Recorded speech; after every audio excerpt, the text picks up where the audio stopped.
Europe.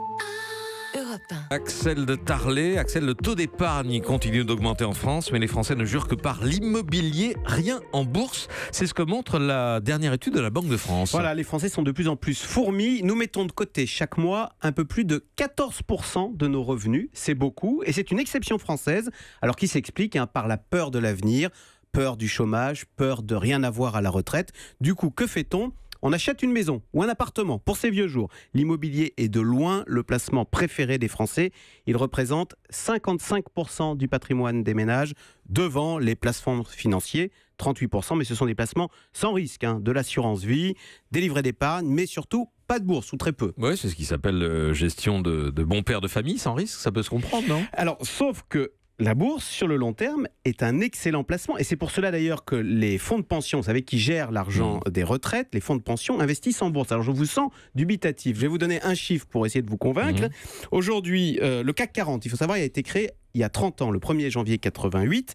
Il valait à l'époque 1000 points. Aujourd'hui, ce CAC 40 est à plus de 5000 points, multipliés par 5. Ça veut dire que 1000 € investis en bourse sont devenus 5 000 € sans compter les dividendes. Et bien, si vous faites le calcul sur 30 ans, ça fait une progression moyenne chaque année de 6%, c'est-à-dire bien mieux que tous les livrets d'épargne ou toutes les assurances vie. J'ai l'impression d'être chez mon banquier. Voilà. Comment s'explique cette réticence française à investir en bourse ? C'est culturel ? Oui, alors un peu, c'est vrai que la bourse est associée au licenciement, à la spéculation, mais c'est aussi que les épargnants, il faut le dire, ont été vaccinés par 2 krachs boursiers. Il y en a eu un en 2000 puis un en 2008, donc ça a été radical.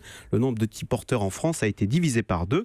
Et puis du coup, aujourd'hui, il y a un autre problème, c'est que les banquiers ne proposent même plus de placements boursiers à leurs clients. Donc c'est dommage parce qu'on l'a dit, la bourse est un bon placement sur le long terme. Et puis surtout, l'argent récolté sert à financer les entreprises, nos entreprises.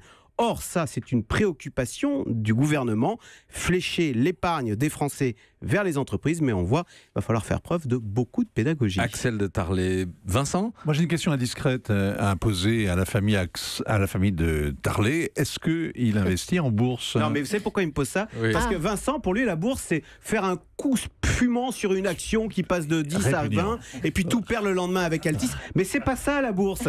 C'est confier à un professionnel, investir dans plein d'actions différentes dans plein de pays, ne pas s'en occuper. Ou des actions. Eh ben non. Et à la fin, à la retraite, vous Pas récupérez d'économie. benoîtement votre argent. Mais alors et vous ? Vous n'avez pas répondu à la question, la famille de Tarlet. Je vais pas faire mon... C'est la question Broglio. famille de Tarlet. L'agent de change. Ou, Tout le monde s'en fout, Veolia. ce que j'ai. Merci.